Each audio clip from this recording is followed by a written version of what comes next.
السلام علیکم ورحمۃ اللہ وبرکاتہ۔ نحمده ونصلي ونسلم على رسوله الكريم اما بعد فاعوذ بالله من الشيطان الرجيم بسم الله الرحمن الرحيم يوم ندعو كل أناس بإمامهم صدق الله مولانا العظيم وبلغنا رسوله النبي الأمين الكريم ونحن على ذلك لمن الشاهدين والشاكرين والحمد لله رب العالمين۔ آئیے سب سے پہلے آقائے نامدار مدنی تاجدار روحی فدا جناب احمد مجتبی محمد مصطفیٰ صلی اللہ تعالی علیہ وسلم کی بارگاہ بے کس پناہ میں ہدیہ درود نچھاور کریں۔ اللہم صلی علی سیدنا و مولانا محمد معدن الجود والکرم وآلہ الکرام وابنہ الکریم وبارک وسلم صلاة و سلام علیک یا سیدی یا رسول اللہ صلی اللہ تعالی علیہ وسلم۔ درس جعل حق میں تقلید کا بیان جاری ہے، اور اس سے پہلے تقلید کی تعریف، اس کی قسمیں، تقلید واجب ہونے کے دلائل، تقلید مطلقاً یا تقلید شخصی کے دلائل قرآن پاک کی آیات کریمہ سے اس سے پہلے ذکر کیے گئے۔ آج بھی اسی حصے کی آخری کڑی قرآن پاک کی چند اور آیات کریمہ دلائل میں، اور انہی آیات کی تفسیر جو مفسرین کرام نے فرمائی، اور احادیث کریمہ میں سے بعض حدیثیں انشاءاللہ آج ذکر کروں گا۔ اللہ تبارک و تعالی ہم تمام لوگوں کو حق بولنے، حق سننے، حق پر عمل کرنے کی توفیق عطا فرمائے۔ حضرت علامہ مفتی احمد یار خان نعیمی علیہ رحمت و رضوان تقلید کے وجوب کے ثبوت میں دلائل پیش فرماتے ہوئے آیت کریمہ پیش کرتے ہیں کہ قرآن پاک میں ارشاد ہوا وَلَوْ رَدُّوهُ إِلَى الرَّسُولِ وَإِلَى أُولِي الْأَمْرِ مِنْهُمْ لَعَلِمَهُ الَّذِينَ يَسْتَنبِطُونَهُ مِنْهُمْ۔ اس کا ترجمہ یہ ہے کہ اور اگر اس میں رسول اور امر والے لوگوں کی طرف رجوع کرتے تو ضرور ان میں سے اس کی حقیقت جان لیتے وہ جو استنباط کرتے ہیں۔ یہ آیت کریمہ کا ترجمہ ہوا، یعنی اگر وہ جو گمراہ ہو گئے ان کے بارے میں قرآن پاک میں ارشاد ہوا، اگر اس بات میں، اس چیز میں وہ رسول کی طرف رجوع کرتے اور امر والے لوگوں کی طرف رجوع کرتے۔ اور امر والے کون لوگ ہیں، اولو الامر کون ہے، اس سے پہلے والی نشست میں میں نے بیان کیا تھا کہ اولو الامر، امر والے، حکم والے، یہ وہی ہے جو کہ شریعت اسلامیہ کے احکام بیان فرماتے ہیں، یعنی مجتہدین۔ تو قرآن پاک میں ارشاد ہوا اگر اس میں رسول اور امر والے لوگوں کی طرف رجوع کرتے، ان لوگوں نے رجوع نہیں کیا تو گمراہ ہو گئے، اگر وہ رسول کی طرف رجوع کرتے اور امر والوں کی طرف رجوع کرتے تو ضرور ان میں سے اس کی حقیقت جان لیتے وہ جو استنباط کرتے ہیں، یعنی اس کا معنی کیا ہونا چاہیے، کیا نہیں ہونا چاہیے، کس طریقے سے کون سی دلیل لینی چاہیے۔ تو یہ تمام چیزیں سیکھنے کے لیے بھی ہمیں علماء کی ضرورت ہے، مجتہدین کی ضرورت ہے۔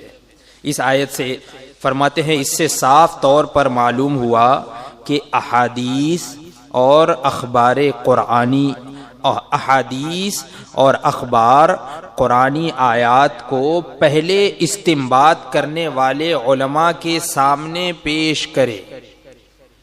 پہلے جو بھی حدیث سنے، کوئی بھی خبر سنے، کوئی بھی قرآن کی آیت کا معنی یا ترجمہ وہ سنے، تو اس آیت سے کیا پتہ چلا کہ پہلے استنباط کرنے والے علماء کے سامنے پیش کرے، ان علماء کے سامنے پیش کرے جو اس کا صحیح مفہوم، صحیح معنی مستنبط کر سکتے ہیں، نکال سکتے ہیں، یعنی مجتہدین کرام، ان کے سامنے ان کو پیش کرے، پھر جس طرح وہ فرمائیں اس پر عمل کرے، خود سے عمل نہ کرے، قرآن پاک کی اس آیت سے یہ واضح طور پر ثابت ہو گیا کہ جس طرح وہ فرمائے اس پر عمل کرے. خبر سے بڑھ کر قرآن و حدیث ہے، لہذا اس کا مجتہد پر پیش کرنا ضروری ہے. یعنی کسی خبر سے بڑھ کر، جب کسی خبر کے بارے میں یہ ہے کہ کسی عالم کے سامنے پیش کرے اور پھر جیسا وہ فرمائے ویسا عمل کرے، تو اس سے بڑھ کر تو قرآن و حدیث ہے. تو قرآن و حدیث کو بھی جو ہے وہ مجتہدین پر پیش کرنا یہ ضروری ہوا. خود سے عمل نہ کیا جائے. جو غیر مقلدین کہتے ہیں کہ خود سے قرآن پڑھو، ترجمہ پڑھو، حدیث پڑھو اور عمل کرو، نہیں، بلکہ جب بھی کوئی حدیث پڑھو تو پھر اب اس بارے میں آپ تلاش کرو کہ ہمارے امام نے کیا کہا، مجتہدین کرام نے کیا فرمایا، اور پھر اس پر عمل کرو. یہ ضروری ہے. اسی طرح قرآن پاک میں ارشاد ہوا یوم ندعو کل اناس بامامہم. کیا مطلب؟ یعنی جس دن ہر جماعت کو اس کے امام کے ساتھ ہم بلائیں گے. قیامت کے دن اللہ تبارک و تعالی ارشاد فرما رہا ہے کہ اس دن ہم بلائیں گے ہر جماعت کو اس کے امام کے ساتھ. اس کی تفسیر میں تفسیر روح البیان میں ہے او مقدم فی الدین فیقال یا حنفی یا شافعی. کیا مطلب؟ یا امام دینی پیشوا، امام یعنی دینی پیشوا ہے، تو پس قیامت میں کہا جائے گا اے حنفی اے شافعی. یعنی جس امام کا جو مقلد ہوگا تو اسی امام کی طرف جو ہے اس کی نسبت کرتے ہوئے اسے پکارا جائے گا. تو یہ قرآن پاک کی آیت کی تفسیر میں، یہ تفسیر روح البیان میں اس آیت کی تفسیر میں یہ ذکر ہے. اس سے معلوم ہوا کہ قیامت کے دن ہر انسان کو اس کے امام کے ساتھ بلایا جائے گا. یوں کہا جائے گا کہ اے حنفیو، اے شافعیو، اے مالکیو چلو. تو جس نے امام ہی نہ پکڑا تو اس کو کس کے ساتھ بلایا جائے گا؟ تو اس کے بارے میں صوفیاء کرام فرماتے ہیں کہ جس کا کوئی امام نہیں اس کا امام شیطان.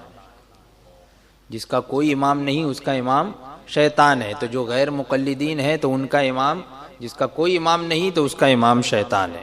قرآن پاک میں ارشاد ہوا وَإِذَا قِيلَ لَهُمْ آمِنُوا كَمَا آمَنَ النَّاسِ قَالُوا أَنُؤْمِنُوا كَمَا آمَنَ السُّفَهَاءُ. کیا مطلب؟ یعنی جب ان سے کہا جاتا ہے کہ ایسا ایمان لاؤ جیسا یہ مخلص مومن ایمان لائے، مثال دے کر کہا جا رہا ہے. یہ نہیں کہا جا رہا ہے کہ تم بس ایمان لے آؤ، نہیں، بلکہ ایسا ایمان لاؤ جیسا یہ مخلص مومن ایمان لائے. ان کے طریقے کا ایمان لاؤ، ان کے جیسا ایمان لاؤ. تو وہ کیا کہتے ہیں؟ وہ کہتے ہیں کہ ہم ایسا ایمان لائیں جیسا یہ بے وقوف ایمان لائے. ہم ایمان ایسا لائیں، یعنی ایسا لائیں گے جیسا یہ بے وقوف ایمان لائے. تو معلوم ہوا کہ ایمان بھی وہی معتبر ہے جو صالحین کے جیسا ہو، صالحین کا سا ہو. تو مذہب بھی وہی ٹھیک ہے جو نیک بندوں کی طرح ہو، اور وہی تو تقلید ہے، اسی کا نام تقلید ہے. تو یہ چند آیات کریمہ یہاں پر پیش کی گئی جس سے تقلید کا ثبوت ملتا ہے کہ تقلید واجب ہے، ضروری ہے، چاہے وہ تقلید شخصی ہو یا مطلقاً تقلید ہو. چند مفسرین کرام کے اقوال بھی یہاں پر بیان کیے جا رہے ہیں اور احادیث کریمہ بھی بیان کی جا رہی ہے. ویسے تو بہت ہیں لیکن یہاں پر مختصراً چند تفسیریں اور چند احادیث کریمہ بیان فرما رہے ہیں.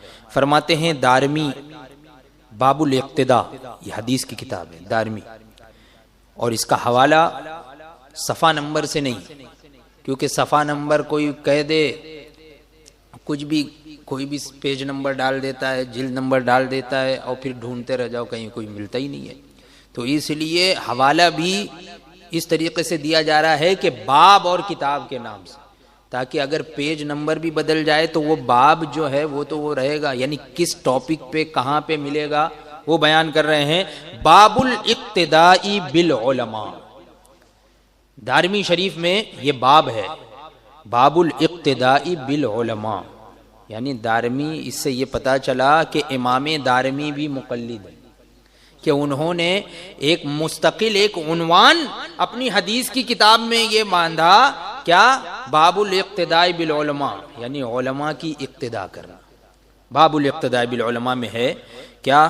فرماتے ہیں کہ اخبرنا یعلا قال اخبرنا عبد الملک عن عطاء اطیعوا اللہ واطیعوا الرسول واولی الامر منکم قالوا اولو العلم والفقہ۔ فرماتے ہیں کہ ہم کو خبر دی یعلا نے، انہوں نے کہا کہ مجھ سے کہا عبد الملک نے، یہ روایت ہے کہ مجھ سے کس نے کہا، مجھ سے کس نے کہا، یہ اس طریقے سے روایت ہے کہ انہوں نے حضرت عطا سے روایت کیا کہ حضرت عطا فرماتے ہیں کہ جو قرآن پاک میں ہے اطیعوا اللہ و اطیعوا الرسول و اولی الامر منکم، تو فرماتے ہیں کہ انہوں نے عطا سے روایت کی کہ اطاعت کرو اللہ کی اور اطاعت کرو رسول کی اور اپنے میں سے امر والوں کی۔ تو فرمایا عطا نے کہ یہاں پہ امر والوں سے کون لوگ مراد ہیں؟ تو حضرت عطا نے فرمایا کہ اولو الامر علم اور فقہ والے حضرات ہیں، اہل علم اور اہل فقہ فقیہ حضرات ہیں، یعنی مجتہدین۔ امام اعظم یہ فقیہ ہیں، امام شافعی فقیہ ہیں، امام مالک، امام احمد ابن حنبل۔ تفسیر خازن میں قرآن پاک کی آیت فاسألوا اہل الذکر ان کنتم لا تعلمون، میں نے جو آیت کریمہ اس سے پہلے ذکر کی تھی تو اس میں یہ آیت بھی ذکر کی تھی کہ جس سے تقلید کا پتہ چلتا ہے کہ قرآن پاک میں ارشاد ہوا کہ اگر تم نہیں جانتے ہو تو اہل علم سے پوچھو، علم والوں سے پوچھو۔ تو یہ بھی تو ایک طریقے سے تقلید ہوئی نا، کسی کی بات سننا اور عمل کرنا، کسی کی بات ماننا اور اطاعت کرنا۔ تو قرآن پاک میں فاسألوا اہل الذکر ان کنتم لا تعلمون، یہ جو آیت ہے، اس آیت کے تحت تفسیر خازن میں ہے کہ اس کا مطلب یہ ہے کہ فاسألوا المؤمنین العالمین من اہل القرآن، تم ان سے پوچھو جو مومن ہیں اور قرآن جاننے والے علماء ہیں، عالم ہیں، علماء ہیں، جاہل نہیں، عام لوگ نہیں، بلکہ کیا فرمایا گیا؟ قرآن جاننے والے علماء جو ہیں حضرات، ان سے تم پوچھو۔ اسی طرح اسی آیت کے تحت تفسیر در منصور میں ہے کہ اخرج ابن مردوی عن انس قال سمعت النبي صلی اللہ تعالی علیہ وسلم یقول ان الرجل يصلي ويصوم ويحج ويغزو وانه لمنافق قالوا یا رسول اللہ بماذا دخل علیہ النفاق قال لطعنه على امامه وامامه من قال قال اللہ فی کتابہ فاسألوا اہل الذکر ان کنتم لا تعلمون۔ ابن مردوے نے حضرت انس رضی اللہ تعالی عنہ سے روایت کیا، حضرت انس صحابی ہیں، ان سے روایت فرماتے ہیں کہ میں نے حضور اقدس صلی اللہ تعالی علیہ وسلم سے سنا، حضرت انس فرما رہے ہیں کہ میں نے حضور سے سنا، فرماتے تھے کہ بعض شخص نماز پڑھتے ہیں، روزے رکھتے ہیں، حج اور جہاد کرتے ہیں، حالانکہ وہ ضرور منافق ہوتے ہیں، یہ سب چیزیں کرتے ہیں، عبادتیں کرتے ہیں، لیکن وہ منافق ہوتے ہیں۔ تو عرض کی کہ یا رسول اللہ صلی اللہ تعالی علیہ وسلم کس وجہ سے ان میں نفاق آ گیا؟ حالانکہ وہ نماز پڑھ رہے ہیں، روزہ رکھ رہے ہیں، جہاد کر رہے ہیں، حج کر رہے ہیں، پھر کس وجہ سے ان کے اندر نفاق پیدا ہو گیا، نفاق آ گیا؟ فرمایا کہ حضور نے کیا فرمایا؟ فرمایا لطعنہ علی امامہ، اپنے امام پر طعنہ کرنے کی وجہ سے، اپنے امام پر طعنہ کرنے کی وجہ سے۔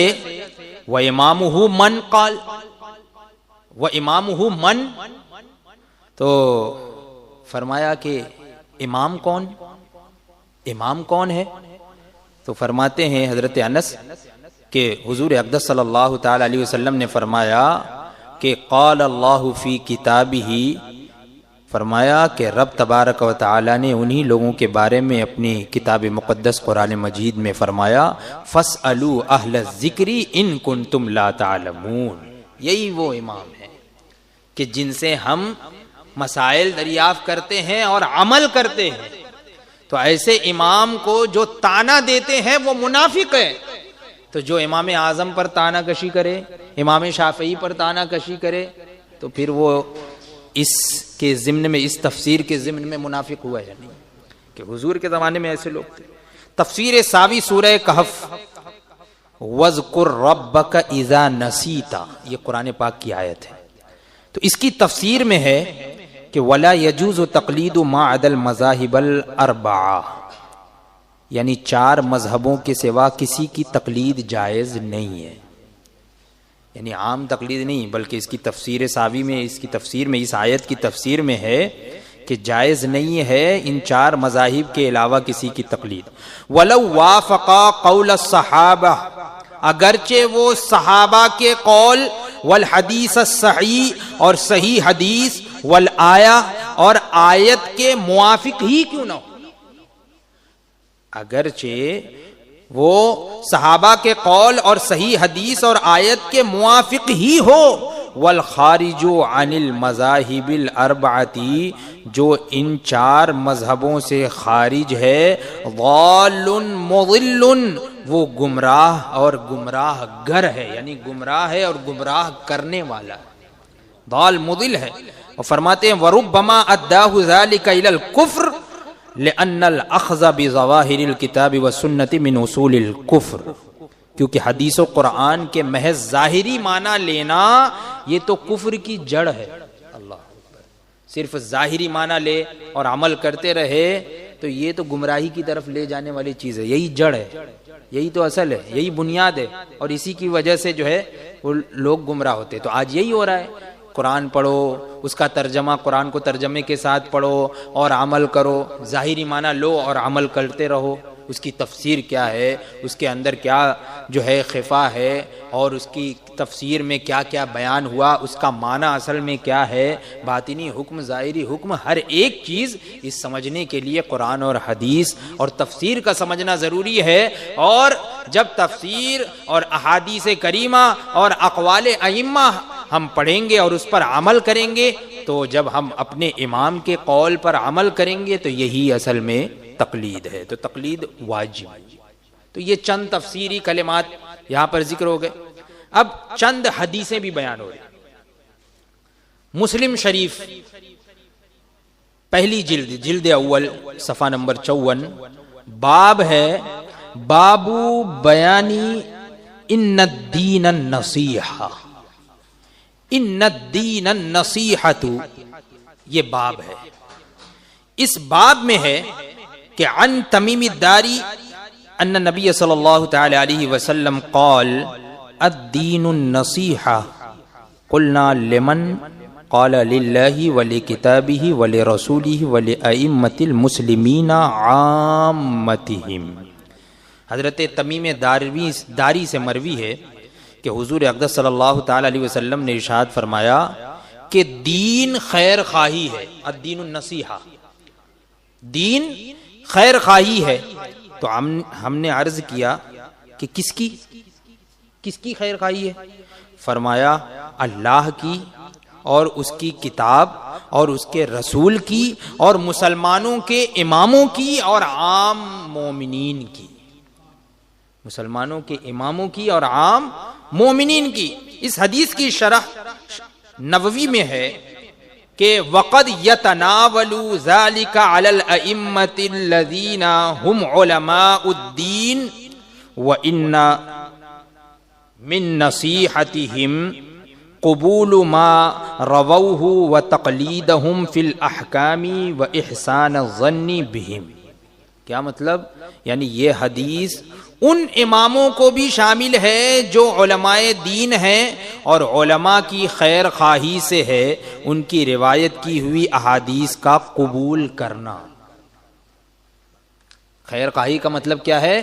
ان کی روایت کی ہوئی احادیث کا قبول کرنا اور ان کے احکام میں تقلید کرنا اور ان کے ساتھ نیک گمان کرنا۔ تو اب ہمارے امام نے جو فرما دیا تو ہم پر کیا ضروری ہے؟ واجب یہ ہے کہ ہم ان کے فرمان پر عمل کریں، ان کے احکام میں تقلید کریں اور ان کی ذکر کی ہوئی حدیث کو قبول کریں اور ان کے ساتھ نیک گمان کریں، بدگمانی نہیں بلکہ نیک گمان کرنا یہ حدیث سے اور اس کی شرح سے، شرح حدیث امام نووی کے اس قول سے یہ بات بالکل واضح طور پر ثابت ہو گئی۔ تو یہ تو تقلید کا بیان یہاں پر پورا ہوا۔ اب دوسری فصل جو ہے انشاءاللہ تبارک و تعالی آئندہ کی دینی نشست میں، وہ خاص طور پہ تقلید شخصی کے بیان میں، تقلید شخصی یعنی کسی ایک شخص کی تقلید۔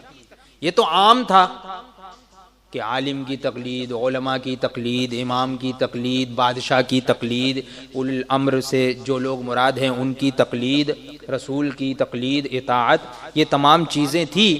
اب جو باب آئے گا، جو دوسری فصل آ رہی ہے، یہ خاص تقلید شخصی کے بیان میں ہے، یعنی دلائل پیش فرمائے ہیں جس سے یہ ثابت ہوتا ہے کہ کسی ایک شخص کی تقلید یہ واجب ہے، ضروری ہے، اور اس کا ثبوت بھی جو ہے وہ احادیث کریمہ اور مفسرین کے اقوال سے ثابت ہے۔ انشاءاللہ آئندہ دینی نشست میں اس کا بیان ہوگا۔